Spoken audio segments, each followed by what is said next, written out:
नाम अंकित चौधरी है। मैं पूर्व में राष्ट्रीय कार्यकारिणी का सदस्य रहा हूं, बीजेपी युवा मोर्चा। आज हम सब भारतीय जनता पार्टी के लोग डीएम साहब के माध्यम से जो कोचिंग सेंटरों की जो लूट और जो खसोट मचाई जा रही है, नई शिक्षा नीति को ताक पे रखा जा रहा है। 16 साल से कम के बच्चे शिक्षण संस्थानों में नहीं जा सकते, कोई भी भ्रमित विज्ञापन नहीं दे सकते। लेकिन ऐसे बहुत से विषयों को लेके आज हम डीएम साहब के नेतृत्व में हमने एक टीम गठित करवाई है, जिनमें सारे शिक्षा संस्थानों का, कितनों का रजिस्ट्रेशन है, कितनों के पास अग्नि मिशन से एनओसी है। जब भी कोई बड़ा हादसा हो जाता है उसके बाद ही प्रशासन क्यों जागता है? उस शिक्षा अधिकारी का क्या काम है? केवल ऑफिस में बैठना? इन सब बातों को लेकर 1 सप्ताह का हमें समय दिया गया है। 1 सप्ताह के अंदर सारे शिक्षण संस्थानों का जांच होगी, जो भी अवैध रूप से होंगे वो बंद करवा दिए जाएंगे। यदि नहीं हुआ ऐसा तो इन सारी मामलों का हम माननीय मुख्यमंत्री जी को, माननीय शिक्षा मंत्री जी को अवगत कराएंगे। किसी भी प्रकार में सरकार की छवि लोगों के बीच में धूमिल नहीं हो जाएगी। 1 सेकंड। मेरा अनुज चौहान है। देखिए, सबसे पहले फिटजी के सेंटर्स कई जगह बंद हुए, आज से 6 महीने पहले महाराष्ट्र में बंद हुए, पुणे में बंद हुआ। तो हमने यहाँ पे भी पूछा कि सर आपके 3-4 सेंटर बंद हो गए हैं, यहाँ तो बंद तो नहीं होने वाले हैं। तो उन्होंने कहा नहीं सर, फिटजी सेंटर प्रॉफिट में है, यहाँ बंद होने का कोई सवाल नहीं है, आप पढ़ाते रहिए। हम फीस जमा करते रहे। मैंने खुद 6 लाख रुपए अपने जमा कर चुका हूँ और 71,000 रुपये अभी बाकी है।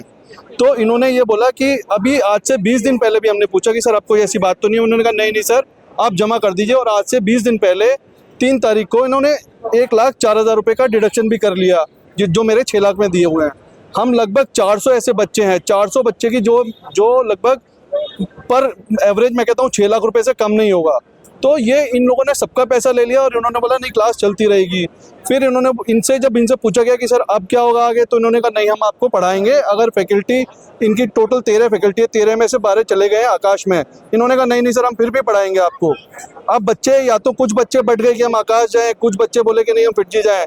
तो ये क्लासेस बच्चों के पहले ही डिस्टर्ब हो गए हैं। उनका मॉरल सपोर्ट इतना वीक हो चुका है, जो बेचारे 18 घंटे 12 घंटे पढ़ रहे थे, अब उनको ये पता नहीं है कि मेरे को कहाँ जाना है। तो सबसे पहला तो पैसा बाद में है। उनका मॉरल सपोर्ट इतना वीक हो गया है कि हम अपने बच्चों को यहाँ ला नहीं रहे हैं। जो हमने ग्रुप बनाया है उसमें से हटा रहे हैं ताकि वो फर्दर डिप्रेस ना हो। तो हम जब आज यहाँ एसएसपी साहब से मिले हैं तो उन्होंने कहा नहीं, आप देखिए समाधान की तरफ जाइए, आप लड़िए नहीं। तो हमारा किसी का मकसद ये नहीं कि हम लड़ें, हम सिर्फ इसलिए आए हैं कि हमें सोल्यूशन मिले, हमारे बच्चों को मॉरल। इसमें एक चीज़ और इम्पोर्टेंट कहनी है सर, एक इम्पोर्टेंट चीज़ ऐड करनी है। मेरा नाम अमित जैन है।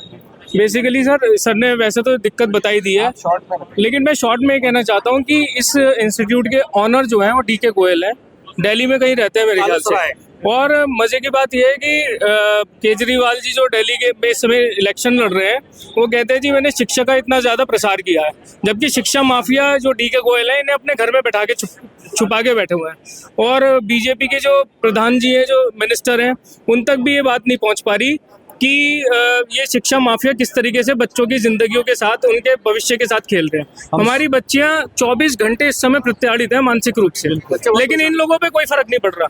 अभी यहाँ कप्तान साहब ने भी कह दिया इसी तरीके से। इसमें हमें सबसे ज्यादा जो मिसगाइड किया है यहाँ का जो सेंटर हेड हरिओम शर्मा और कुमार गौरव, क्योंकि इन्हीं से पेरेंट्स जाके मुखातिब होते थे, इन्हीं से बात करते थे। डीके गोयल तो यहाँ आता नहीं था, मगर कंप्लीट नंबर 1 जो है वो वही है। उन्हें पता था कि मैं सेंटर बंद करने वाला हूँ, सेंटर नहीं चल रहे, मगर हमें जो मिसगाइड किया चौहान साहब को करा, धामा जी का जितना भी अभिभावक वर्ग यहाँ पर खड़ा हुआ है, शोषित अभिभावक वर्ग यहाँ खड़ा हुआ है, वो केवल हरिओम शर्मा और कुमार। आपके बच्चों को न्याय नहीं मिला तो उसके आगे क्या करेंगे? नहीं, हम लीगल में जाएंगे। बिल्कुल समझ नहीं आ रहा है कुछ नहीं। अभी कप्तान साहब ने सिटी मजिस्ट्रेट साहब को और सीओ सिविल लाइन के लिए वो कर दिया है कि वो बैठ के हम लोगों को और उन लोगों को बुलाएंगे और समाधान करने की कोशिश करेंगे। अगर नहीं होता है तो फिर हमारे पास सब तरीके के ऑप्शंस खुले हुए हैं, हम आगे।